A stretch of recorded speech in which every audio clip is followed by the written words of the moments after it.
All right, so now we're here at a thrift shop. Let's see if we can find any projects that maybe we can upcycle or refurbish using some of our oak wood veneer and products.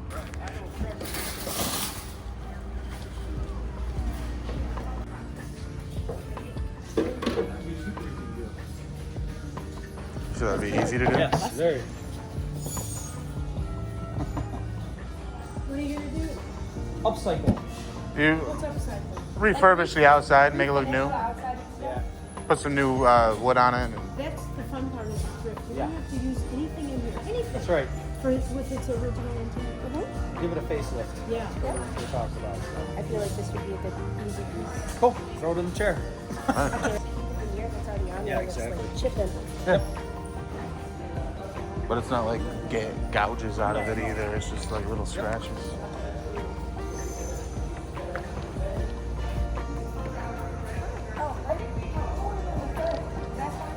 Oh yeah, absolutely. All right, we're gonna see if we can give these things a facelift.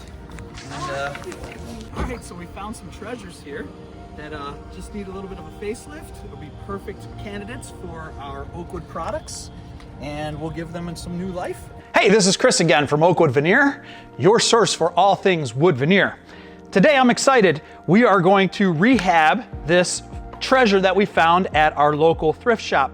So the other day I went out and I found a couple different projects at the thrift store. In this case, it is a silverware case. It's got a drawer here, and we are going to clean this up, give it a whole fresh new look, of course, using oak wood's veneer. Let's get started. Okay, so the first step is always we want to clean our surfaces. So in this case, I'm going to take off the price tag. You can see that there's some I don't know, some kind of an adhesive on here. There's dust, so I'm going to wipe it all, wash it all down. I'm going to take these knobs off and get this really prepped for veneering.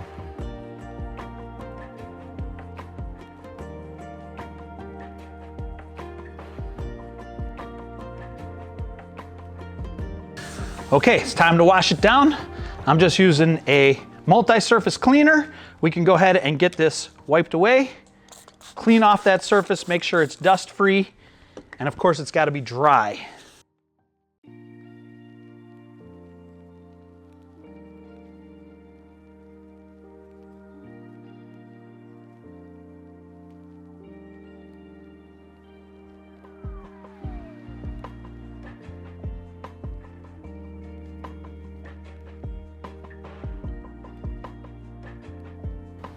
All right, we're gonna take an opportunity to show you one spot here that I'm just not happy. It's got a deep gouge in it, something banged into this, but I wanna show you just how we would fill that.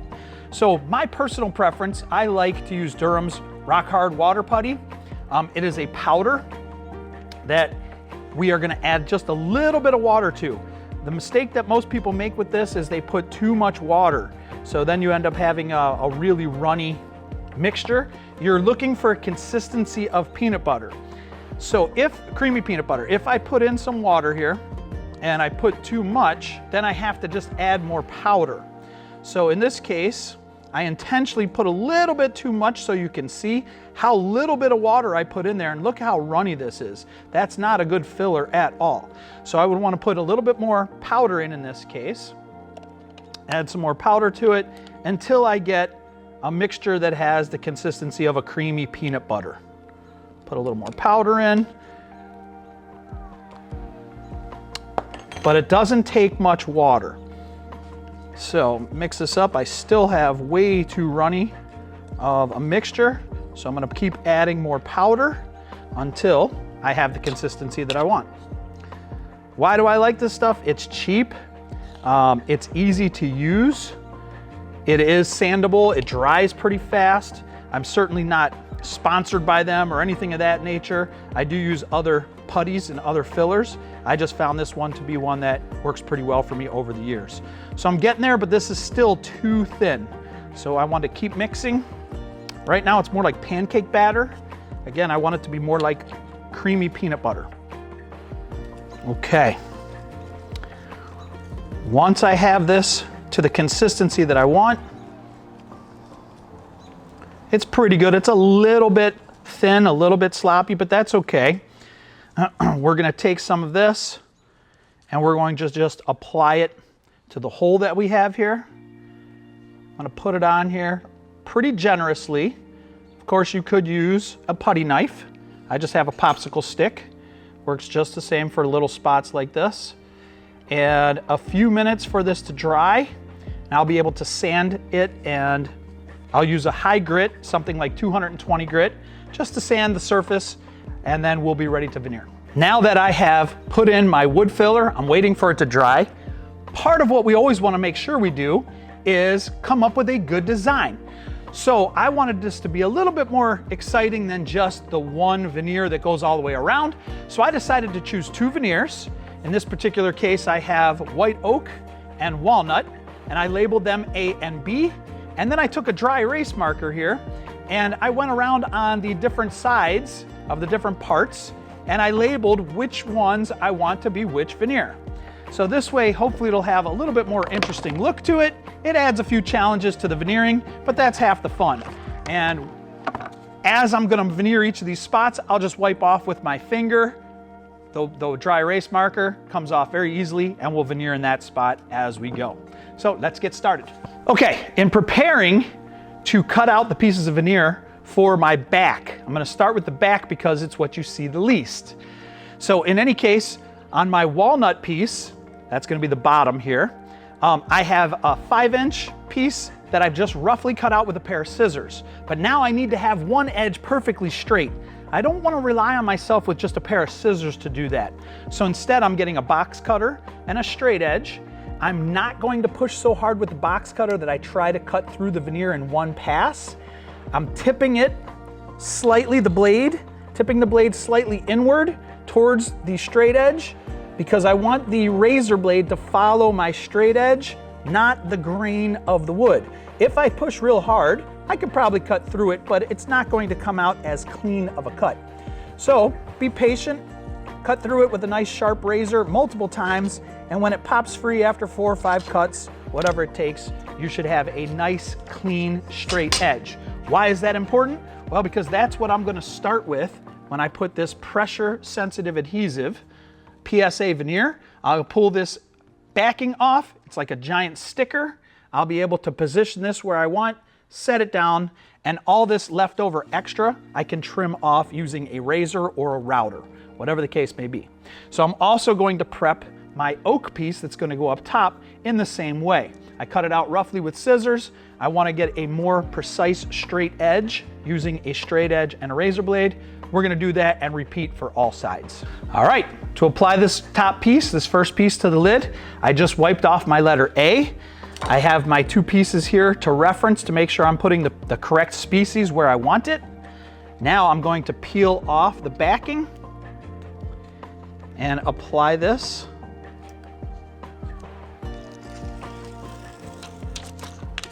With my nice straight edge that I just made with my straight edge and razor blade at the bottom lip here. I want to get it lined up.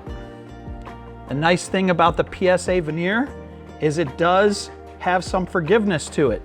If I'm not exactly where I want to be, I can peel this off and replace it. Set it down a second time. But I've got this where I want it to be now. I want to put it on here. I want to apply pressure. Do not use a roller. You're much better off with a scraper of sort, and it applies pressure. You get much more pressure to apply the adhesive. Make sure that it has good contact with the substrate or whatever it is that you're veneering. Okay. I have good contact there. I feel pretty good about that. This extra bit here, I can trim that off using a router or a razor. I'm also going to do the same thing down here. Now the router will stop me. These feet will stop the router from going in that area, so I'll have to touch that part up only using a razor blade or something other than just the router. Let's do this.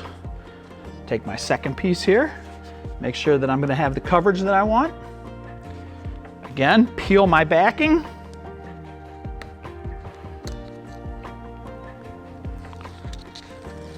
And apply the veneer. It's that simple. Get this lined up.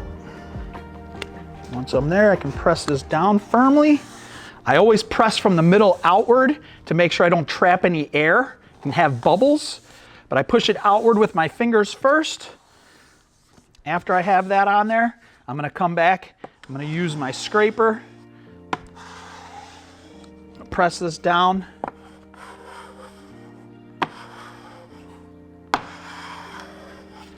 And then I can trim off the edges and come back with my scraper to make sure I have good pressure everywhere. Of course, you can see that there are some spots here that I didn't get because of the feet with the router.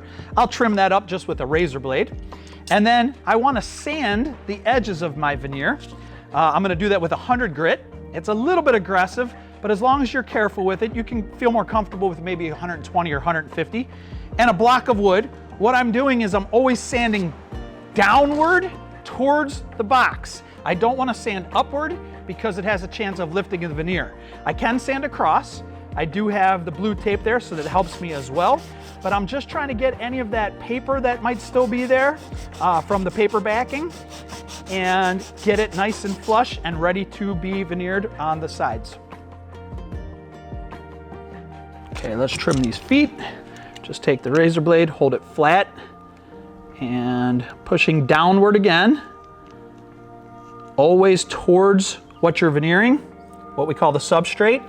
It's that simple. I'm gonna do the same thing on the other side. Keep the razor tight against the edge, push downward, and sand it up.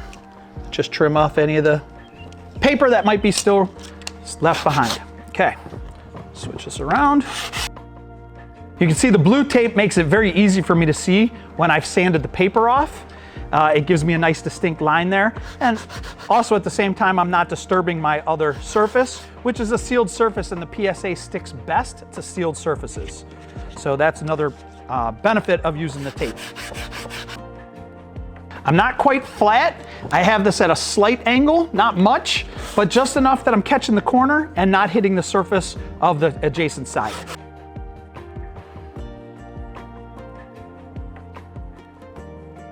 Okay, we can peel our tape, lightly sand this just a little bit more. Check it, feel it, make sure it feels good, it's not gonna scratch you. You'll notice there's a little blue tape in here. That's because this is recessed in some spots where it was chipped. So I'm just gonna peel that out with the tip of a razor blade. It's no big deal, but I wanna make sure that I have good surface for the piece of veneer that's gonna sit here to be stuck to. Okay, we're ready to do the next sides. Came out great. When you are doing veneering, you should consider the sequence that you're putting it on. It's not just the fact that I did the back because I'm not gonna see it. Think about the veneer, even though it's really, really thin, it does have a thickness. So do I want that piece in the back, that edge to be sticking up this way? Or do I want that top piece to be sitting on top of it? And generally, it's an aesthetic opinion. I want my top piece not to have any pieces that I'm seeing the edges. So if I put my top piece on first, then I would see, if this was the veneer, I would see that edge sticking up. But if I put the sides on, the front and the back all first, then I put the veneer on, it covers that edge. So it might just be a real thin seam, but it does make a difference. You want to make sure that you are doing this in a sequence. So I'm going to go around the 4 sides and finish with the top. Okay, so again, I've prepped 2 pieces of veneer by cutting them out with scissors. I know that I need to have a nice straight edge using a razor blade and a straight edge. So instead of just cutting this about the size that I need for this size, I cut it twice as wide so that if I use the razor blade in the middle, I'll have one for one side and the other piece will be ready for the opposite side, doing the same thing with both pieces. So I'm going to pay attention here a little bit, split the difference on this. I cut it out 11 inches wide with scissors. I'm gonna mark this at 5.5 inches. Then I can cut it with the razor blade and be able to use it on both sides.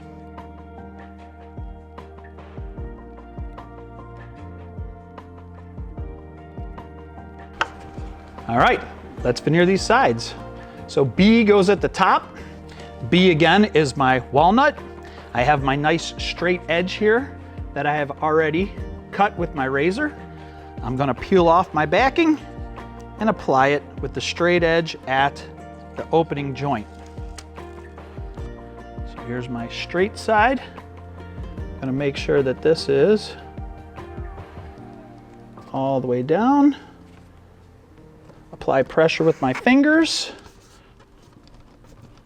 Again, I'll come back and press this down with the scraper. But first, I'm going to apply my nice straight edge I had again. Here. And I'm going to use this on the bottom portion here. So I'm going to peel my sticker, peel my backing off, and apply it like it's a sticker. Always press from the center outward. Get any air bubbles that could possibly be in there pressed out to the sides. Okay, I'm going to apply pressure again with my scraper. I'm going to add some of my painter's tape around the edges and route this all flush. Okay, I'm just about to route this side. Notice I removed the drawer, and the main reason is the ends of the drawer are gonna have a different color again. So I have the white oak here on the majority of it, but the end of the drawer is going to have the walnut again. So in any case, I remove it. My router bit will follow this. I'll have to clean up the corner on the inside here, and we'll have to clean up with a razor blade again where the feet are interfering with the router bit. But we should be in good shape. Let's do it.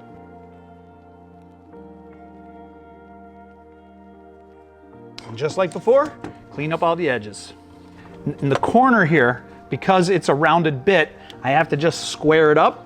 Same way, put my blade flush and press downward. Blade flush, press till it hits the corner. You should have a nice, clean, crisp 90-degree angle there.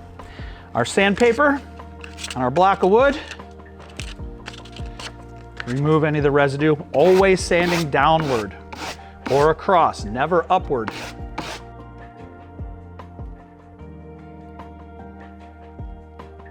You can notice I can be a little more aggressive when I'm going along the grain.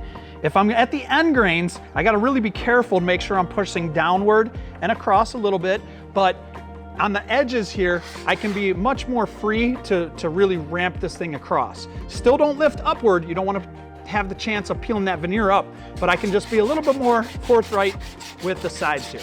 Okay, we'll peel the tape and touch up anything that we see. I just want to check to make sure my hinge is still working properly, not interfered with. Everything looks good there.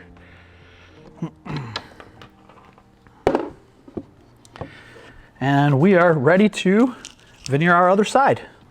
Okay, what I'm finding along this inside edge is it's a little bit high here, so I'm gonna trim that off with a razor.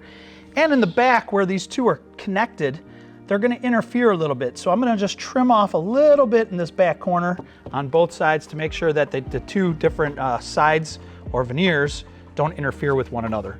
But again, that's just a simple thing that we're gonna do with a razor here again. We're gonna just lightly come through and trim this off. I may even end up choosing to do some of it with a sandpaper more than with the razor. But just a little bit at a time. Take your time, go easy.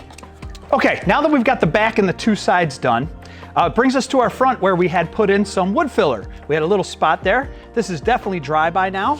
I'm still just gonna use my 100 grit. It really doesn't matter. You could use 120, 150, even 220. I wouldn't go any rougher than 100, but I'm going to sand this. Now, because I have veneer on this side, I don't want to push that direction. So I'm going to sand this just to get it smooth with a block and a flat block and a piece of sandpaper. And it doesn't take much before you get that all cleaned out and ready to veneer. Right over top of it, it's nice and flat. All right, so now we're to the point where we're going to veneer this inside edge on both the top and bottom of the lid. So what we're gonna do is I cut this piece with a nice straight edge using a razor blade and a ruler, and I'm gonna get this piece lined up, the nice straight edge on the inside here. And then of course I'll route the outside. But we're gonna leave this piece extend a little bit past on both sides, and we're gonna put another piece coming this way and another piece coming this way. We'll overlap them so that we can cut diagonally and make a nice looking what's called miter joint or angled joint there. So we'll show you what we're doing as we go here. Okay, we'll peel this piece off, apply it in place. we'll have to get pieces ready for the two sides right after. I'm removing the ink mark from the dry erase marker. I want to get this lined up, make sure I'm past both ends. Doing this both by feel and looks. I'm on there, press this down. Pretty happy here. I want to bring it in just a hair. Okay, now I can press this down with my fingers, go back over it with my scraper, and we'll show you the next step here in just a second. Okay, you can see I applied the veneer on all three of these edges on the top. I've got my inside edges nice and flush with a straight edge I cut with the ruler. The outside edges I'm going to route, but notice I have these overlapping. I actually have this piece of veneer over top of this piece over top of this piece. When I route this, they'll still be over top of each other, but it'll allow me to make a nice 90-degree corner with two 45s, what we call a miter joint. So I'll show you how we do that in just a second. All right, just like before, in the places the router can't reach, I'll have to cut by hand with a razor. I want to make sure I'm pushing downward and applying pressure to the veneer. When I'm lifting up, I'm pulling away a little bit so that I'm not lifting the veneer off of the box. So I'm pushing down. I'm exaggerating it just so you can see what I mean. Okay, I'll have to touch it up with a little bit of sandpaper. Same thing on the other side here. Now, before I even bother sanding everything else, take a look at our corners. We still have one piece overlapping the other. What I want to do is take a straight edge and I want to line up this inside corner to this outside corner. I'm going to put a straight edge on here diagonally, and then I'm going to cut through both layers of veneer at one time, and I can take the two scraps out. Those two should lay down perfectly to match one another. I'll show you what I mean in a second. We're going to line this edge of the ruler up at this inside corner, and this edge, of course, on this corner. I want those two to be lined up as best I can. And I'm right-handed, so I'm doing it on the right side of the ruler. And then I want to hold that in place. I'm going to use my sharper razor. I know I put a new razor in here a few minutes ago. And I want to cut right along my ruler or my straight edge, whatever it is you're using as a ruler. And it's going to take a while because I'm cutting through two layers of our paper-backed veneer. So I want to get through the top one, and then I also want to get through the bottom one. Even if I'm not all the way through yet, I know I have an established groove in there. So what you can see I can do now, I can take this top piece and just peel it up. I know I've cut through this. Yep, I definitely am through everywhere on there. That piece comes off, and it already looks pretty good, but don't forget to remove the piece of veneer that's on the bottom side. So on the bottom side now, I'm going to keep cutting through here, and then I have to peel this corner up so that I can remove the piece of veneer that's underneath. Be gentle with this. If you break it, you have to restart. Now that I have this lifted, I can pull this other piece of veneer out of here,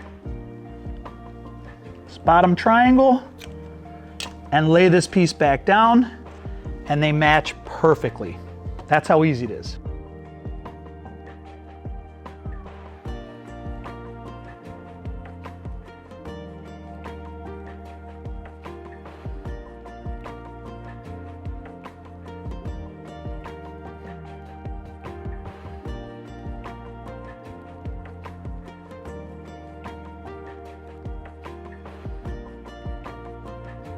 We finally finished veneering everything, and now we get to do the fun part, which is putting on a finish.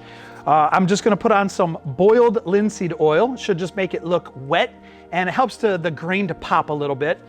It's a favorite that I have, so we'll put that on. We could always top coat it with something else afterward, but I think for especially our video demonstration, you'll be able to see how it brings out the color and the contrast that we'll have between the oak and the walnut. So I always like to start on the back, or the places that you're gonna see the least. Might as well get any surprises out of the way in those areas. So I'm gonna flip this up, make sure there's no dust on it, and start putting this on just with a foam brush. As always, you start from the middle and work your way outward so that you don't end up with any drips or streaks running down the sides or the edges. So you can put this on relatively generously, and then just make sure that you wipe any off with either another clean foam brush or just your brush that is almost out of it. So in any case, it's going on, it's bringing out the color. I love walnut, and it is beautiful.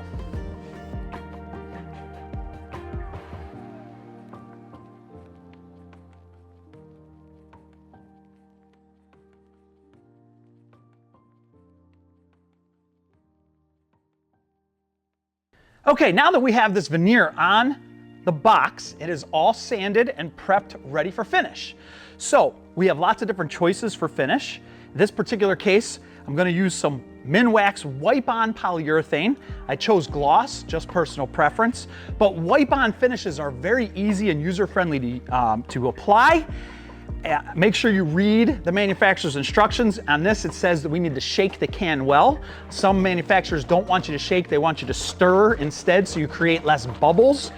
But I already shook this can up off camera a bit. We're gonna open this and just apply it with a lint-free cloth. I happen to use shop rags or shop towels that you get at an auto shop. I found that they work really well to apply the finish. You can put a generous amount of finish on. Let it dry, it will dry relatively fast. And what's important is that you lightly sand in between coats, and I choose to use 400 grit. I believe the can says at least 220 grit, but I find that a little bit finer grit works a little bit better and make sure that we don't sand through our finish or our veneer. So let's go ahead and apply this. So I'm gonna put a generous amount here on this top. And I'm working this around in circles. You want to make sure you have even coverage with no drips down the sides, no puddles, and of course no bubbles. So after I work this into the wood in circles, I'm going to finish things off by dragging my cloth across the wood or with the grain across the top of this box, just to even everything out, make sure that it all looks good. A little bit of finish goes a long way. Less is more. You want to put on thin coats and multiple coats instead of fewer coats that are thicker.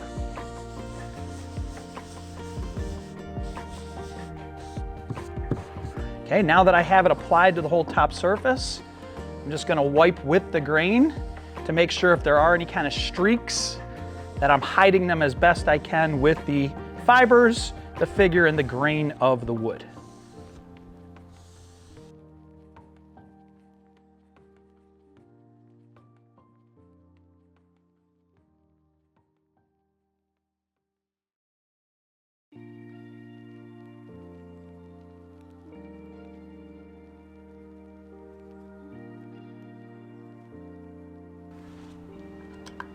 It's as simple as that. Let it dry.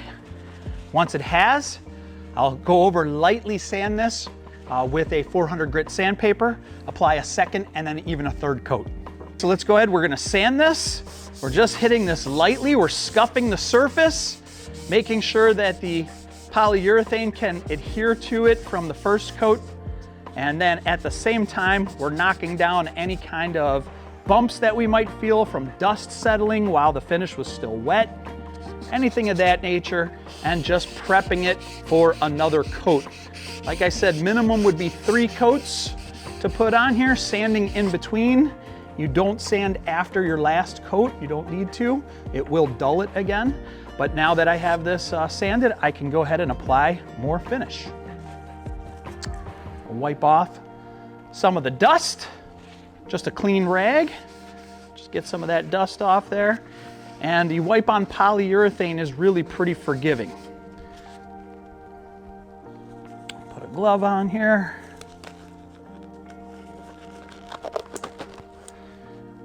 Shook up our can off camera and apply more of our finish again. Work it in circles, then to make sure that there's no streaks.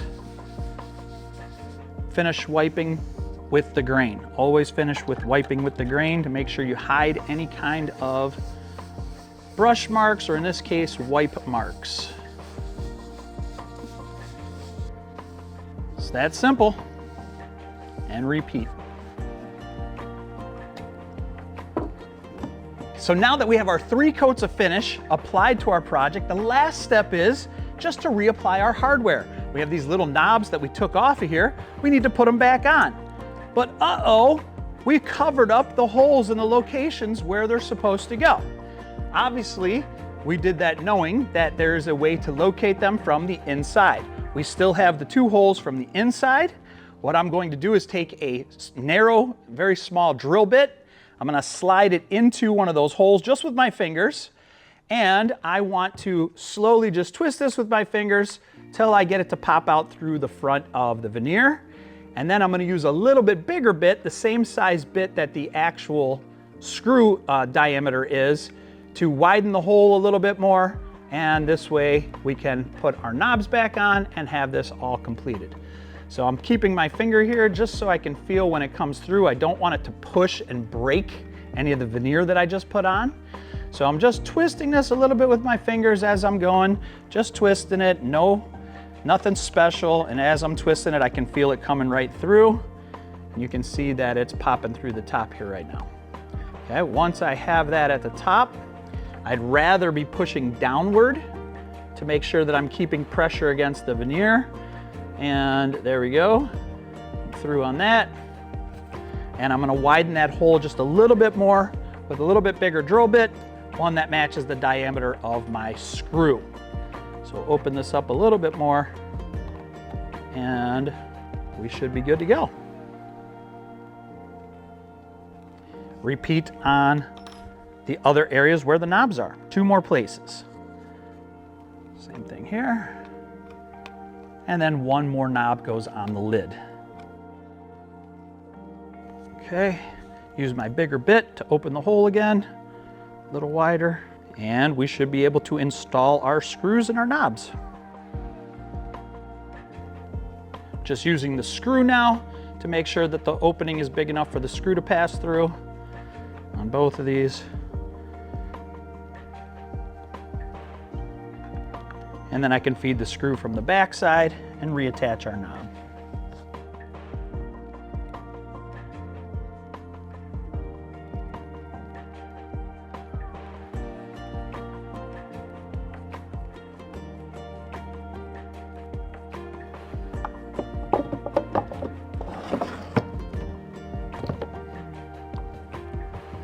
We're going to do the same thing for the lid.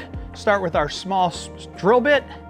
The 1 hole that's located in the middle, just twist it with your fingers so you know the location where it is from the front of the veneer. Once I have that opening,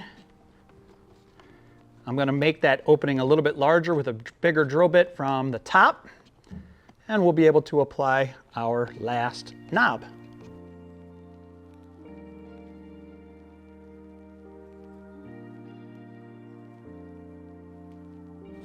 Okay, I'm going to enlarge this hole a little bit from the top using a little bit bigger bit. This is the same size as the hole, the existing hole is, so that the screw can fit through, and we can reattach our knob. Take our screw, make sure that it can go through from the top.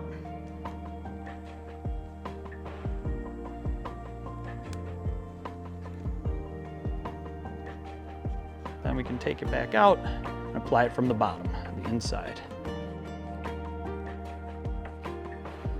Our hardware's back on. Our finish is all complete. We have a brand new look to a nice silverware display. We'll have to clean out some of the felt on the inside a little bit, but this can be passed on now for generations. Hope you enjoyed this. Should be easy for you to do. Don't be afraid to get out there, get creative, have some fun, and share with us some pictures and experiences that you've had using our products here at Oakwood.